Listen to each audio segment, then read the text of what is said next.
जय हिंद दोस्तों, स्वागत है आप सभी का इंसेप्शन गुरुकुल यूट्यूब चैनल पर।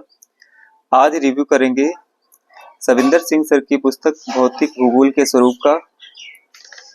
सविंदर सिंह सर इलाहाबाद विश्वविद्यालय के पूर्व प्रोफेसर। तो बात की जाए, इस पुस्तक को 50 अध्यायों में विभाजित किया गया है। जो इसका पहला अध्याय, इसमें भौतिक भूगोल की परिभाषा तथा इसका विषय क्षेत्र से संबंधित है।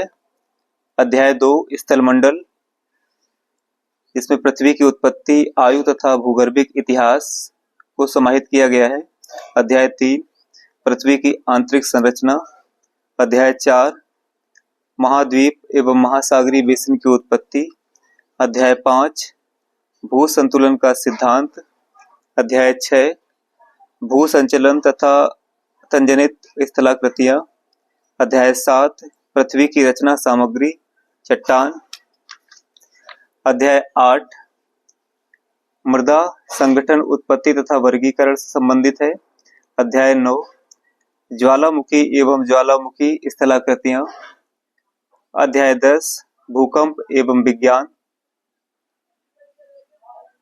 अध्याय 11 पर्वत एवं पर्वत निर्माण के सिद्धांत। अध्याय 12 पठार से संबंधित है। अध्याय 13 मैदान। अध्याय 14 झील, जिसमें झीलों का सामान्य परिचय, झीलों का वितरण, झीलों की विशेषताएं, झीलों का वर्गीकरण आदि। अध्याय 15 अपक्षय, जिसमें स्थैतिक प्रक्रिया। अध्याय 16 अपर्दन चक्र। अध्याय 17 अपवाह तंत्र तथा प्रतिरूप। अध्याय 18 नदी के कार्य तथा उत्पन्न स्थलाकृतियां। अध्याय 19 भूमिगत जल के कार्य तथा उत्पन्न स्थलाकृतियां, जैसे काष्ठ स्थलाकृति। अध्याय 20 सागरीय जल के कार्य तथा उत्पन्न स्थलाकृतियां। अध्याय 21 पवन के कार्य तथा उत्पन्न स्थलाकृतियां। अध्याय 22 हिमनद के कार्य तथा उत्पन्न स्थलाकृतियां। अध्याय 23 परिहिमानी प्रक्रम एवं स्थल रूप। इसके बाद जलमंडल समुद्र विज्ञान, जो अध्याय 24 में महासागरीय तल के उच्चावच। अध्याय 25 महासागरीय जल का तापमान एवं घनत्व। अध्याय 26 महासागरीय लवणता।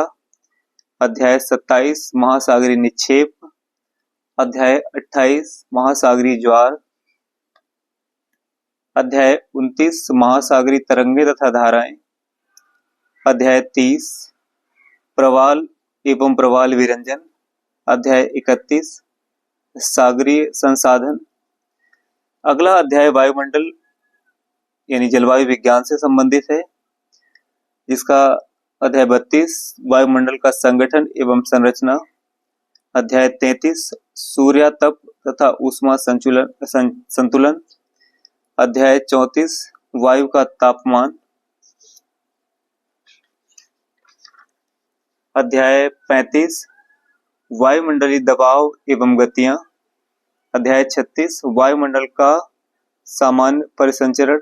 अध्याय 37 स्थानीय एवं मौसमी हवाएं। अध्याय 38 वायुमंडलीय स्थिरता, अस्थिरता एवं संतुलन। अध्याय 39 वायुमंडलीय आर्द्रता तथा वर्षा।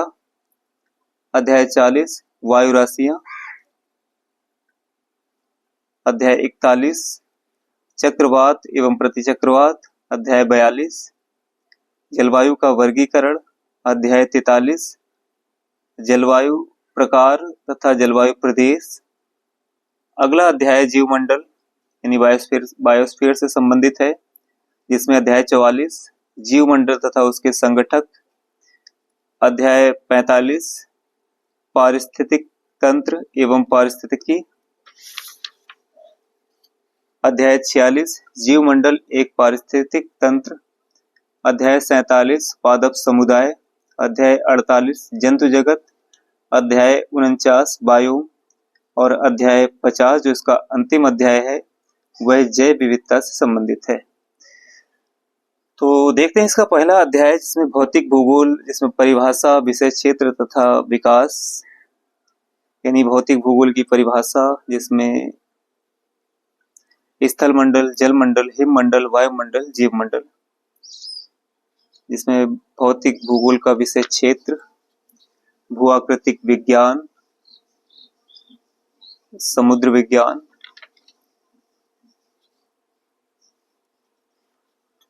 जलवायु विज्ञान, भौतिक जलवायु विज्ञान, प्रादेशिक जलवायु विज्ञान तथा व्यावहारिक जलवायु विज्ञान। अध्याय 2 पृथ्वी की उत्पत्ति, आयु तथा भूगर्भिक इतिहास, जिसमें पृथ्वी का जो सामान्य परिचय, जैसे सौर मंडल में सूर्य के अलावा उसके 8 ग्रह तथा सौर मंडल का आकार दस्तरी नुमा है, जिसके मध्य में सूर्य की स्थिति, संपूर्ण और मंडल की व्यास 733 करोड़ मील। इसमें पृथ्वी की उत्पत्ति से संबंधित यानी प्लूटो का दर्जा कब समाप्त किया गया, जिसमें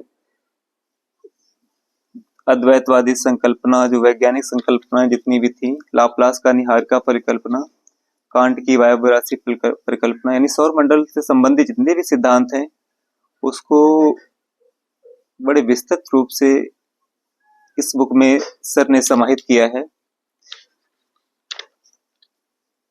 जैसे ग्रहों का क्रम तथा आकार, ग्रहों का परिभ्रमण कक्ष। इसका अगला अध्याय देखते हैं जल्दी जल्दी, क्योंकि वीडियो ज्यादा बड़ा न हो जाए।